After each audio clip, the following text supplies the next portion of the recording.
Thank you. Thank you. Bernie.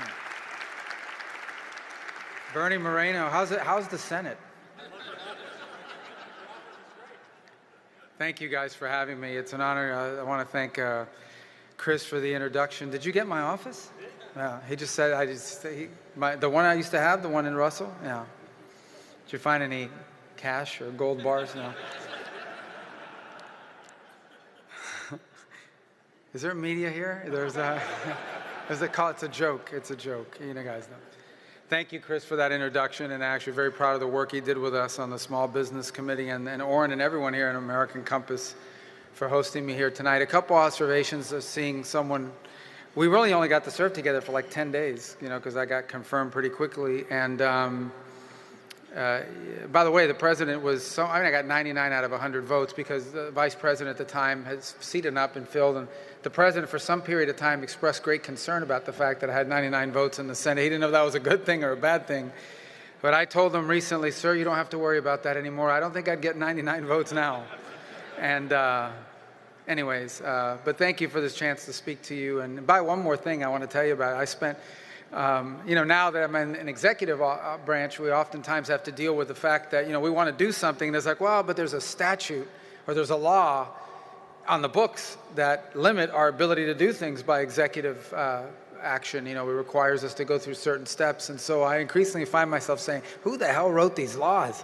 And today I was reminded it was actually me who passed a certain law that stood as an impediment to quick action. So anyways, yeah.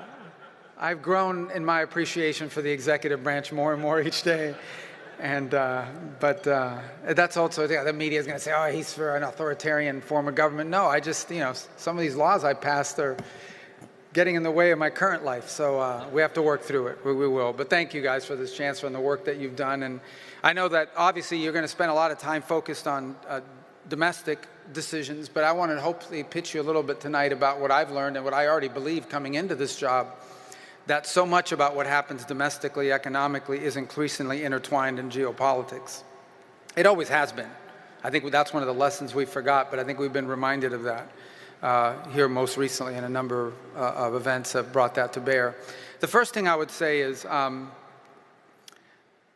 think it's always been true. One of the amazing things, one of the reasons why history repeats itself, people like to say that, is because human nature does not change. Technology's changed, what the clothes we wear change, even languages change, governments change, a lot of things change. But the one thing that is unchanged is human nature. It's the same today as it was 5,000 years ago, and that's one of the reasons why history often repeats itself. And one of the things about human nature, I'm not trying to sound like a psychologist here, but one of the things that I think history proves is that one of the things we are programmed as people with is the desire to belong. In fact, if you notice, if you put humans anywhere, a handful of people anywhere, one of the first things they start doing is trying to create things that they can join or be a part of. And that's true for nationhood and nation states. The concept of nationhood. Now, it's a new concept. I mean, before that but we had something, you know, we always had organizations, whether it was city states or tribal organizations, but the advent of the nation state is a normal evolution of human behavior because people think it's important to belong to something. And being part of a nation is important.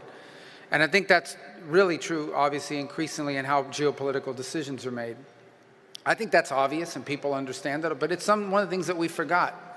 And we certainly forgot it at the end of the Cold War. If I can take you back to the end of the Cold War, and understand, for me, these are formative years because I grew up in the 80s, probably the greatest decade ever, confirmed by yeah. You know why I know this? Because my kids might have well, I say young, they're like 24, 22, 20, just turned 20, and one who's 17. All they do is watch reruns from the 80s and 90s. They don't make good TV anymore. Everybody wants to watch stuff from the 80s and 90s, so that's just my pitch. The 70s were a dark period of time because of disco music. But in the 80s, we got a disco fan back there. But the 80s, you know, we did, the hair was a little too big, but other than that. But going back, the 80s, you grew up, and I remember in 1983, now I'm aging, I just turned 54. I feel 55, but must be 1983. Do you guys remember a movie called oh gosh, what was it? It was about nuclear war. Do you remember this? It was 19... No, War Games. That was a great movie. I'm talking about when I was on TV that scared the hell out of me. There was The Day After. Do you remember that movie, The Day After? This was traumatizing, and they had this thing on television. But basically grew up understanding that the world at any moment could end because the United States and the Soviet Union were headed for conflict and war, and that, you know, maybe we wouldn't even make it to 25 and things of this nature. I forgot about War Games. War Games is another good movie where this guy hacks into the computer. This is an 80s hacker. This was not, I can remember the phone and the modem. And what was that actor? It was the same, Matthew Broderick. It's a great movie. I know I'm completely off topic, but let me just tell you, I lived in Las Vegas at the time, and if you recall, the first city that he blows up in the War Games is Las Vegas. And I was sitting in the audience, and so everybody's like chuckling. There's nothing funny about this Las Vegas strike.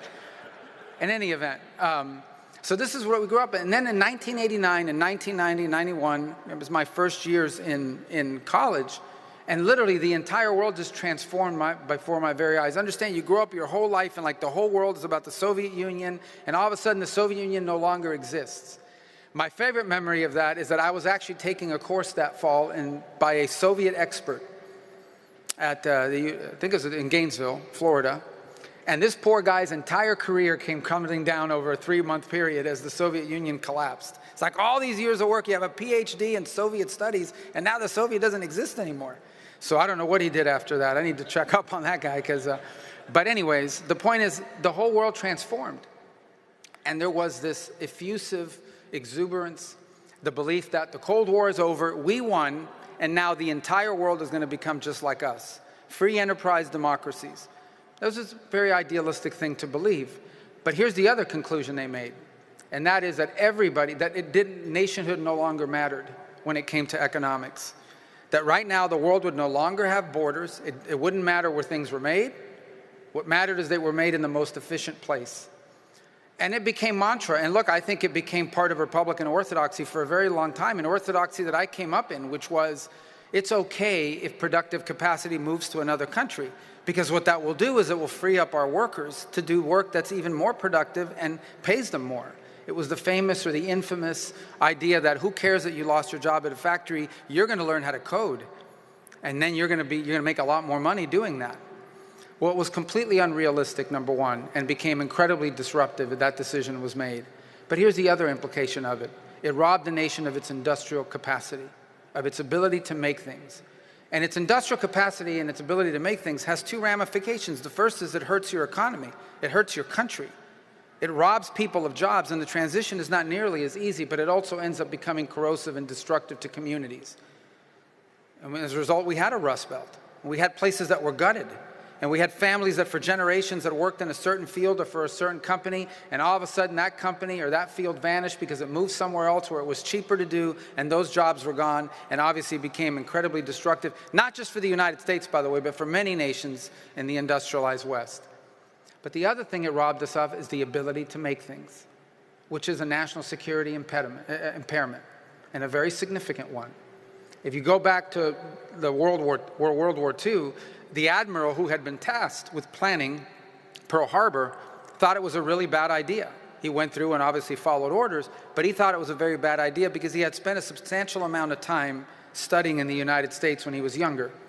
And his conclusion was that attacking the United States was a bad idea because even though at the time militarily we were behind the Japanese, certainly technologically and otherwise, we had factories and we had access to raw material and resources. And he knew that over time, once those factories and those raw materials were put to the war machine, the Japanese would not be able to keep up. And you could very well argue that the end of World War II, that the victory in World War II, both in Europe and especially in Asia, was the result of America's industrial capacity. When the Japanese lost the plane, they lost the plane. When we lost the plane, and their planes were better than ours for a long time, when we lost the plane, we were able to produce hundreds to replace it. Industrial capacity mattered in terms of national security. And that's never changed. That's always been true. And so today, what you find is because of all of those years of neglect, because of the loss of industrial capacity, we didn't just undermine our society. We didn't just undermine our domestic economy. We've undermined our position in the world. And what you will find, and what we find even now, is that increasingly, on geopolitical issue after geopolitical issue, it is access to raw material and industrial capacity that is at the core both of the decisions that we're making and the areas that we're prioritizing. Now, the technologies are different, but nonetheless, that is what we're increasingly prioritizing.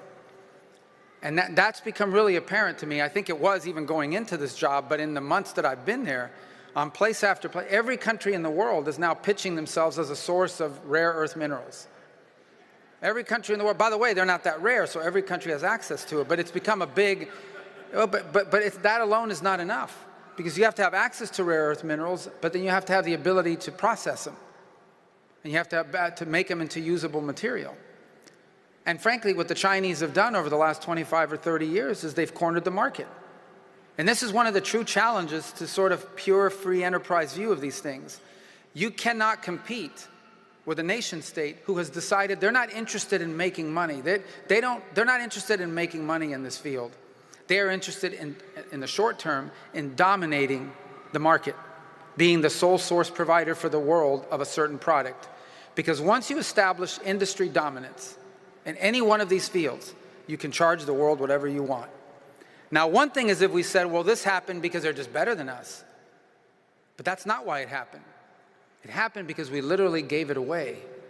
Because we made the decision, we made the policy decision that it was okay. We were okay with 80-something% of the active ingredients in most of our generic pharmaceuticals coming from another country. We were okay with giving that away. We were okay with giving away all kinds of things like that. And now we are in a crunch. And I say we, I mean the rest of the world is in a crunch, because we have realized that our industrial capability is deeply dependent on a number of potential adversary nation states, including China, who can hold it over our head. And so in many ways, the nature of geopolitics is now adjusted to that, and is adjusting to that. And it will be one of the great challenges of the new century, and one of the priorities of this administration under President Trump, is to reorient our domestic and the way we pursue geopolitics to take into account for the fact that you can never be secure as a nation unless you're able to feed your people, and unless you're able to make the things that your economy needs in order to function and ultimately to defend yourself. There is virtually none of the leading edge industries of the 21st century in which don't have some level of vulnerability. And it's become one of the highest geopolitical priorities that we now face. Not simply access to raw material, but figuring out how can we have more industrial capacities in these critical fields, ideally domestically, but if not here, then diversify the global supply chain so that it cannot be used against us as a point of leverage at a time of potential conflict. In fact, unless we fix it, some of these conflicts will never happen, because we will never be able to enter. The amount of leverage they will have on us will begin to constrain our ability to make foreign policy. Unable to get into a tremendous amount of detail, let me just say that even as I speak to you now, there are a number of foreign policy issues in which we're having to balance what we would ideally want to do with what we may not be able to do in the short term until we fix these problems. This is a real challenge in American geopolitics, and it's one that's become a priority and goes right to the heart of the decisions that were made over the last 20 or 30 years that were a mistake and that we're now trying to correct. The other, which is more broad, but I think also ties to economic policy, is the following. Part of the decisions that were made were, in the end, if something is good for the global economy, that's really what matters. Ultimately, a lot of public policy decisions were made without the nation state in mind. Rather, the decision was, is this good for the global economy? Is this good for global economic growth? Is this good for prosperity in other places, even if it may not be in our interest? And we made those decisions even during the Cold War to some extent. I mean, we allowed nations to treat us unfairly in trade, but we allowed them to do it because we didn't want those countries to become victim to a communist revolution that would overthrow them. But then we kept it going. And so today there are multiple countries around the world that are fully developed economies, but whom we have enormous trade imbalances because they want to continue that system moving along, and that has to be corrected. But here's the final point, and here's why this is also critical, because not only did we take out nation-state interest and the national interest out of our economic policies, we also took it out of the way we made foreign policy decisions. The idea that our foreign policy, depending on the place and on the issue, should be centered and focused primarily on what is good for the United States was completely lost. Time and again, we made decisions in foreign policy because of what was good for the international order or what was good for the world.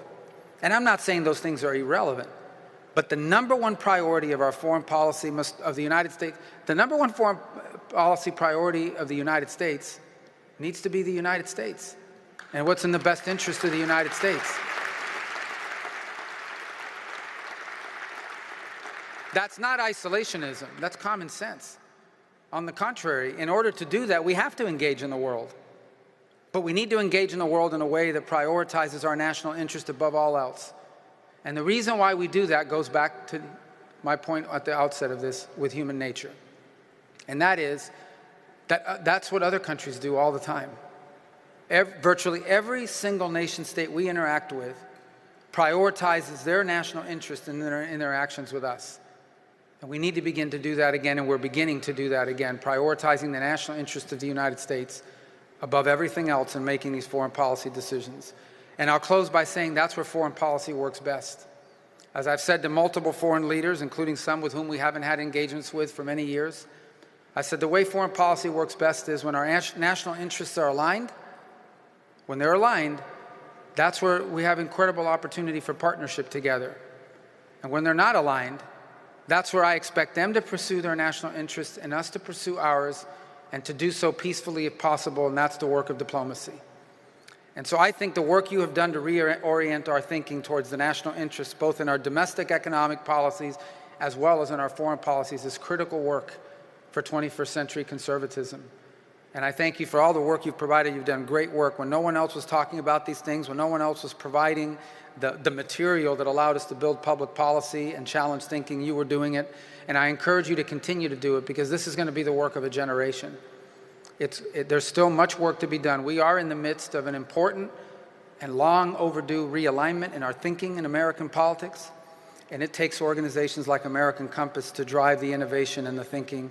And we appreciate everything you've done up to this point and encourage you to continue to do that. And one of the people who has really been a leader in this regard, someone who I actually got to know as part of this project and this thinking back when he was only a best-selling author and not even a political figure yet, is our current vice president, who is doing a phenomenal job, and someone who I've grown tremendous, my admiration for him has grown tremendously. I admired him before. I admired him in the Senate. I admire him a lot more now as vice president because I think vice presidents are just more impressive than senators, Bernie. That's how I can say that now that I got 99 votes, because I don't need their votes anymore. But the vice president's doing a phenomenal job, and I think is one of the most powerful and clearest voices in the world, really at the edge, at the leading edge of this new thinking in American politics. And it's my honor to serve with him in this administration, and it's my honor to invite him onto the stage now to speak to all of you. So thank you for the opportunity to be here. Ladies and gentlemen, the Vice President of the United States, J.D. Vance.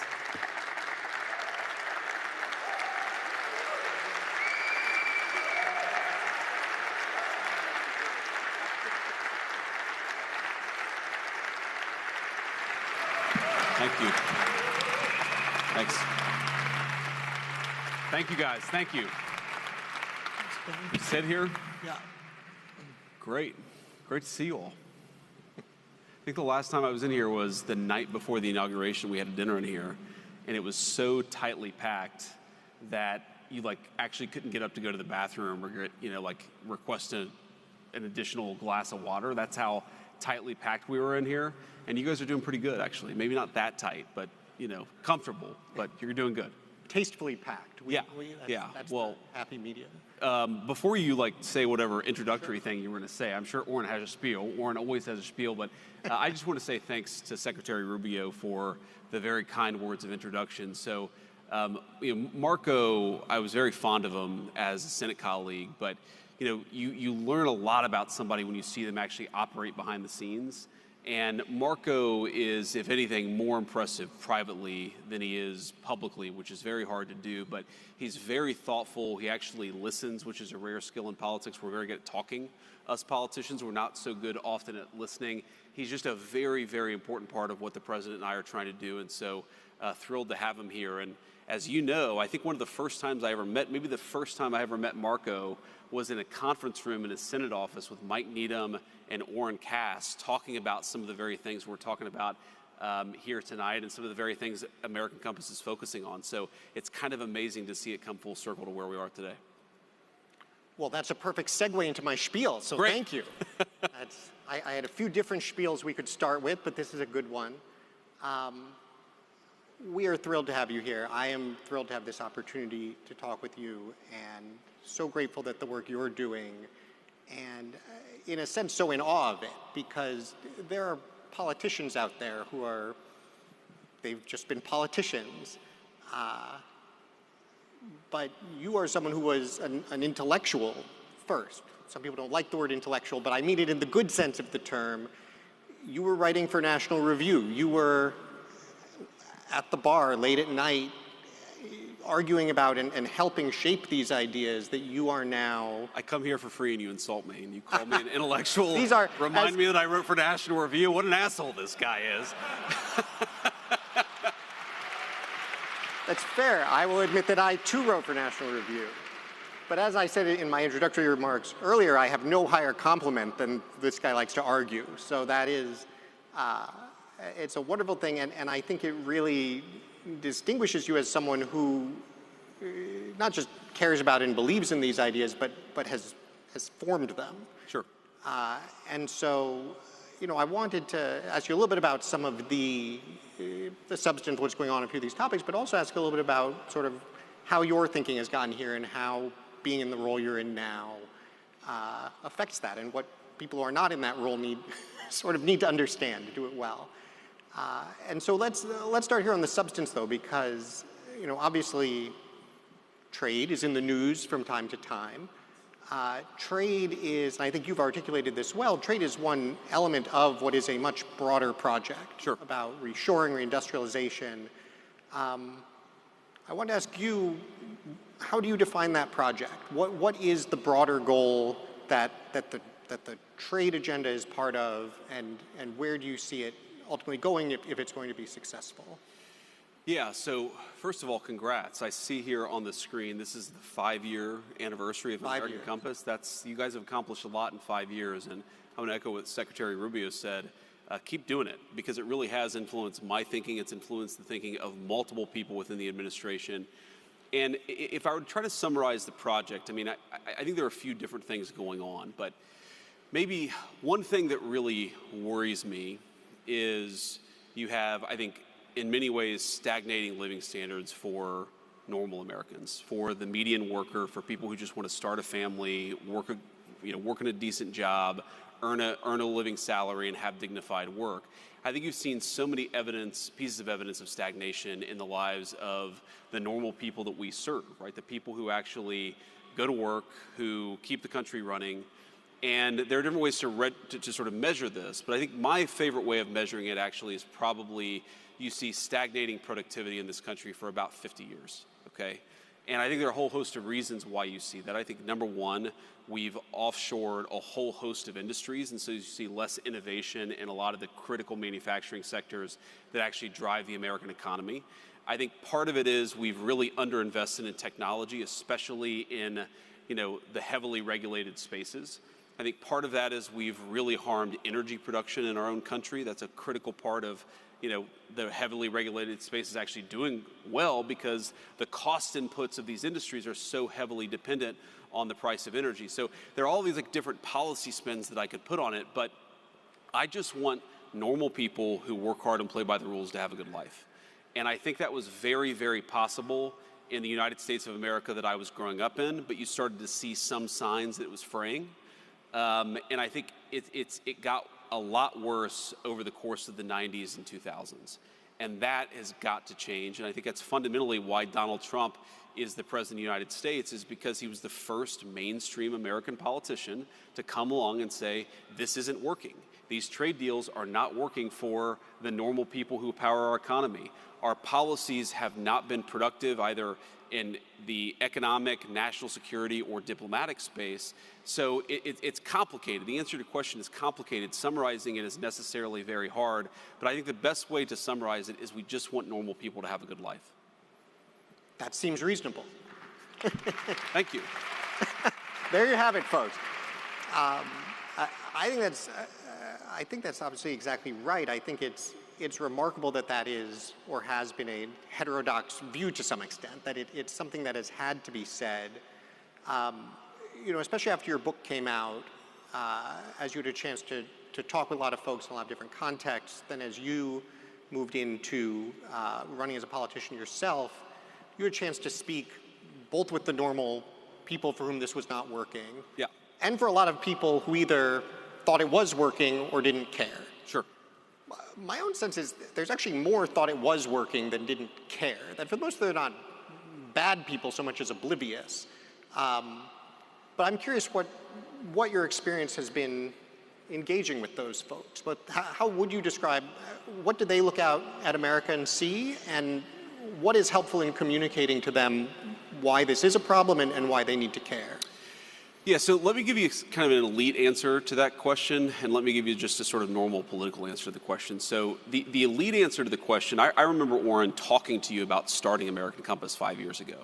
And I think one of the things that we talked about, I don't know if you remember this, but what is the audience of donors, because these things cost money, funding fellowships and smart people to write papers and think about this stuff, like that costs resources. Like, what is the universe of donors who would actually support something like this? And I think my takeaway of the last 5 years is actually quite a bit. And I think there's an assumption among, whether you call it populists or whether you call it, sort of trade hawks, or like whatever label you want to put on it, there's this assumption that donors are fundamentally misaligned. And I actually think donors are much more pragmatic, and they see this stuff not necessarily because they're reading like a paper that Bob Lighthizer published 15 or 20 years ago, and I know Bob's in the audience and I love Bob, but because like they do business in China, and they know how hard it is to actually get a fair deal for their companies, or they've seen some of the ways in which I met with an industry leader today who was talking about all of the ways in which transshipping through non-Chinese Asian economies is destroying his very successful manufacturing business. And he's not worried about it for himself because his business is so successful, but he's worried about it for his industry writ large because some of his competitors are going to have their businesses destroyed. He doesn't want that. So there's a bit there. I think one thing to take away is that people are much less ideological and much more pragmatic than I think that a lot of the intellectuals give them credit for. So that's one thing I take away. I think the other thing that I take away from it is the American people are much more aligned with our way of thinking about things than people realize. And I think the misalignment between the normal American and the talking heads in Washington is still so profound. And I'll give you an example of this. One of the very first truly political speeches I gave when I was thinking about running for Senate in Ohio back in 2021, I spoke to this group in Butler County, Ohio. It's actually the county that I was born and raised in southwestern Ohio. And I was talking about how, big tech was a major problem. Censorship of viewpoints was a major problem, and we needed to get serious about antitrust, and we need to get serious about actually treating these companies as the monopolists that they were. And a person came up to me afterwards and they said, "Oh, I really liked what you said, but I didn't agree with what you said on big tech." And I sort of assumed that I was about to, sort of hear a kind of libertarian argument from the pages of the National Review. And what the guy said is, "I don't think that we should break these companies up. I think we should throw all of their executives in prison." And I was like, "Oh." And it sort of dawned on me, the American people, like, they see these problems. They're not hyper ideological.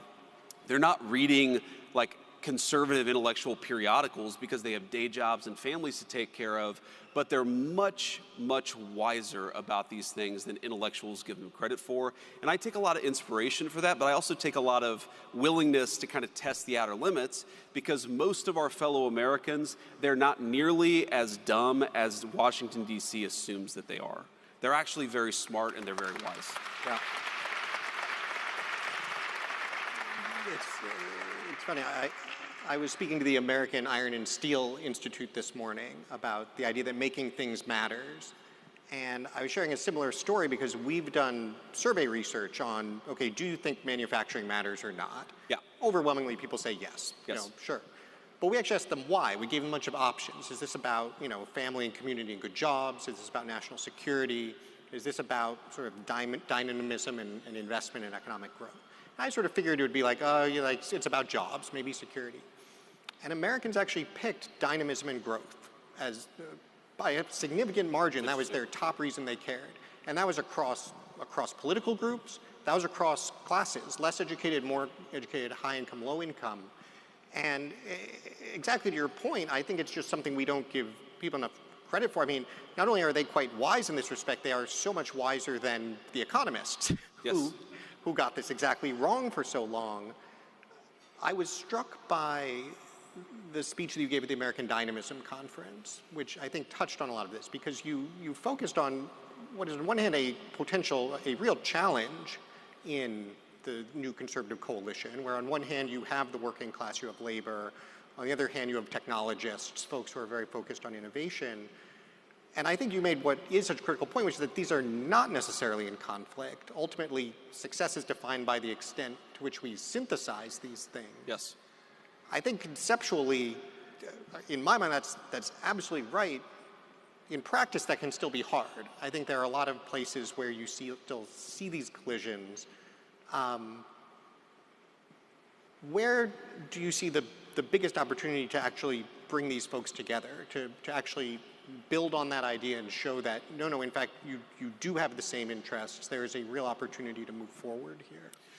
Well, I think that it's interesting you mentioned the American Dynamism speech, because I do think that's actually where the synthesis is, right? That if you believe in growth and you believe that, to have any opportunity to make people's lives better, you actually need sustained GDP growth, then you actually need to have the kind of industries that can support broad-based technological innovation. And so I think that really is the combination. Like, why do I care so much about manufacturing, and why do I care so much about the kind of educational institutions we have to support those industries? It's because, yes, I care about workers and I care about their wages, but I do very much care about innovation, and I don't think you can have one without the other, right? So the classic way of talking about this is to say, well, if you open up an iPhone and you look at the box, it will say designed in Cupertino, California, right? And of course, the implication is that it's manufactured in Shenzhen. In reality, it's not necessarily even designed in Cupertino, California anymore. It's increasingly designed in the place that's manufacturing it. This idea that we can separate the making of things from the innovating of things is, I think, totally farcical. You see this in pharmaceuticals in particular, where I think the countries that are really good at manufacturing pharmaceuticals, especially like the next-gen biologics and large molecule pharmaceuticals, those guys are increasingly really, really good at innovating in pharmaceuticals too. And one way this has come up in our work in the White House, and I won't get into sort of too many of the hair details, but we've been thinking about how to solve a particular problem, meaning a particular kind of product that right now we have access to, but we're starting to ask ourselves these questions about, like, well, what happens if the country that we're trading with completely cut off access to this stuff? And so we're thinking a lot about the supply chain, about how brittle our supply chains are. And by the way, one thing that is shocking about the prior government, about the government we inherited the White House from, is if I, on January the 21st, in fact, I did ask this question, where are the biggest deficiencies in our supply chains? What are the 100 products that we're completely reliant on some other entity to make for us? Where are they made, and how hard would it be to onshore that manufacturing? I asked that explicit question, and the answer was, we don't know. Nobody in the prior government had actually asked these very fundamental questions. And so what is so crazy about the hyper-globalized era is that you had these basic questions about the brittleness of our supply chains that were completely uninvestigated by the very people who supported globalizing those supply chains. We were actually governed by complete morons, and we didn't even realize it until the Trump administration started to get underneath the hood of our government. But to take it back to sort of the point that I was trying to make. Okay, if you want to onshore this one piece of the supply chain, what kind of talent would you need in the labor force to make that possible? And I started talking to, venture capitalists and technologists and people who run sort of industries in this space. And what kept on coming back is, okay, yes, there's a tariff question, there's a revenue guarantee question, there's a capital question. How do you actually form the capital? How do you get the capital goods necessary to make the stuff that you're going to have to make? But the thing that everybody kept on coming back to is we don't even have the people who are skilled in this particular trade anymore because we've so offshored it. And, you realize the point about trade policy, all of this stuff is connected, but when you atrophy critical skills in the economy, it's not easy just to flip that switch back on. And I think that was the way in which the advocates of globalization were the most wrong, is they allowed the best skilled trades workforce in the history of the world to become a little bit atrophied. And I think we're still very good. Like, we actually have a pretty strong foundation from which to build, but we're actually not as good as we were 30 years ago in the basic question of skilled craftsmen who are able to do a whole host of different things very rapidly. That's one of the things that we have to fix in order for us to accomplish the things that we need to accomplish. The president's very focused on that, but it drives home, how much of a national emergency we're in, that we've lost critical skills, and we weren't even aware that we had lost those skills until a few months ago. Yeah.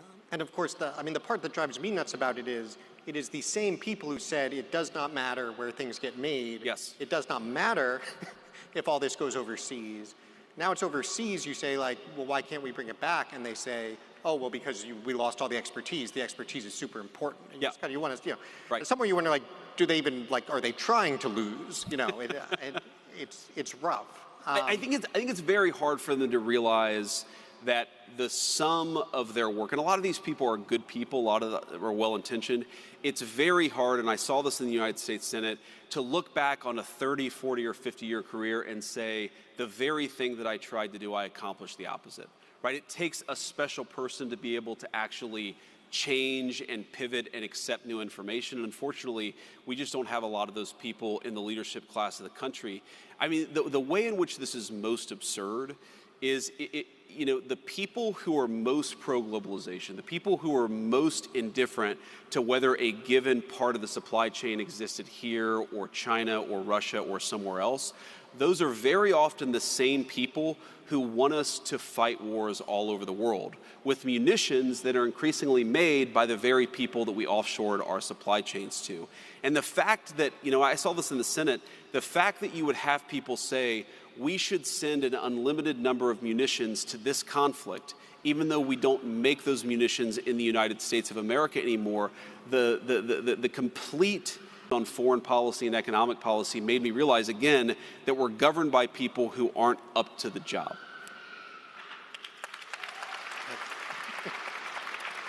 Until 4 months ago, when the American people actually gave the country a government it deserved. And obviously we're very early days, but I think that we've done more in 4 months to solve these problems. But this is not a 5, a 10, this is a 20-year project to actually get America back to common sense economic policy. Well, thank you. That was a real downer for a moment. I appreciate you brought the mood back up. This is very helpful. Let's talk about the workforce piece and education, because you mentioned education system, which at this point, interestingly, means almost two different things. Yes. There's what is going on with universities, and there's what is going on with how we would actually train people in these kinds of skills that we need, that would be good jobs. I guess it's a two-part question. On the university side, do you see what's going on there as mostly sort of just a sideshow minimizes it? It's incredibly important, but it is unrelated to the question of how we actually reskill correctly? Or do you think these two things fit together somehow, that we need to get the universities more engaged in this process and also have other ways to do it? I think of it as extremely connected, though it's not necessarily obvious at the surface level. First of all, I never expect Harvard or Yale or the Ohio States of the world, they're not primarily going to be doing skilled craftsman training. Okay, some of the state schools you might see that, but really this is going to be something that happens with particular, unions are going to have a big role in this, community colleges are going to have a big role in this, industry is going to have a big role in this. I don't think the skilled crafts are going to be brought back by the 4-year plus university. That's just not their role. But what the 4-year plus university, one of the most important things that it does, obviously it trains hopefully very smart people, but it produces really the ground level of the innovation that the economy is going to run on for the next 10 or 15, 20 years. Okay, so if I want people in Indiana to be manufacturing the next generation pharmaceuticals, those pharmaceuticals have to get developed in the first place. And for them to get developed in the first place, I need places like Harvard to be doing really groundbreaking biomedical research. What I don't need out of Harvard is for the science to be so broken that 80% of the biology papers produced don't actually replicate. And that reproducibility crisis is one of the main reasons why I think universities are broken. What I really don't need to happen is I can't let Harvard have such an explicitly racist and in violation of the Civil Rights Act approach to how it funds and trains scientists that the best and the brightest are being cut out of that process altogether. So these things are very much connected. But I mean, look, I am not anti-university. I'm not anti-Harvard. What I am is a person who recognizes what should be obvious to every single person at every elite university in the country, which is the model is broken, it doesn't work, and they're violating the social contract they have with the people of the country, and the people are now saying, we need you to change. And these institutions are really going to be confronted, and thanks to President Trump, have already been confronted with a choice.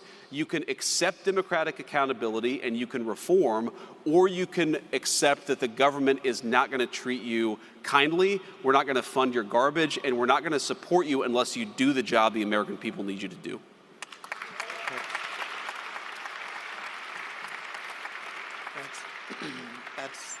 That is very well said.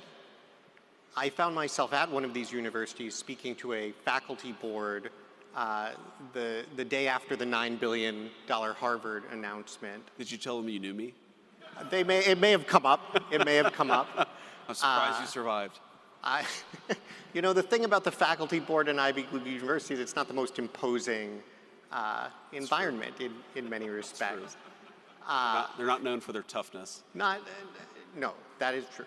I'll let you stand on that particular point, but this actually happened to me a few times. I in fact also was scheduled to go to Canada 2 days after you made the Canada announcement. I may need to run my travel plans by some more folks. But it was fascinating to have this exact discussion and essentially to try to make the point, nobody wants you to fail, but you are in a sense a quasi-public institution. You are relying on enormous both explicit and implicit public subsidy and participation in this contract that you have been violating wholesale for a generation.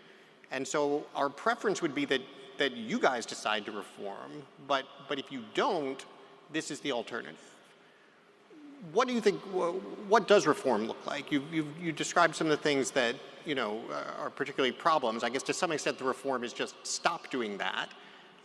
But what do you aspire to for our higher education system?